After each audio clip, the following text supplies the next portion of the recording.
Generating income is a very good education. Learning how to make money, learning how to plan, and learning how to save, learning how to borrow money are as important as learning how to multiply and learning the importance of ethics, of social studies, and of geography. Poor countries cannot afford quality education for its poor population. So how do you resolve the issue? You create schools that are high quality, but that generate their own money. Schools that are self-sufficient. You create schools that are entrepreneurial. Students spend their time 50% in the classroom and 50% producing cheese that sells to the supermarket.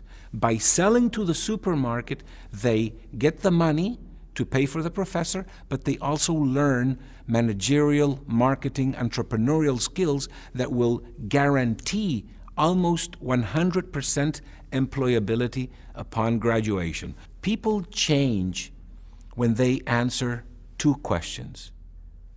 Is it worth it? And can I do it? So these two strong conceptual questions is what we try to instill in boys and girls living in rural areas in Africa and in Latin America and in India. The government subsidies in many developing countries bring along a lot of rigidities, bring a lot of complications. So if the school is free to generate its own income, then professors become entrepreneurs. The classroom becomes entrepreneurs. That high quality education is very expensive.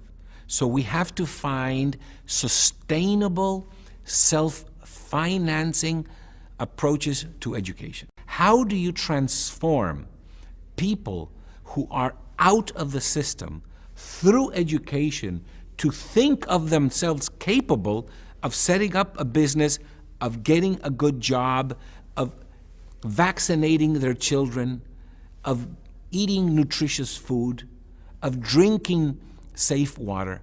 That is only done through education. What we are trying to do is provide them with those skills that are absolutely necessary, but also incorporate financial literacy, entrepreneurial education, and work readiness so that they can go on and fulfill their potential and fulfill their dreams.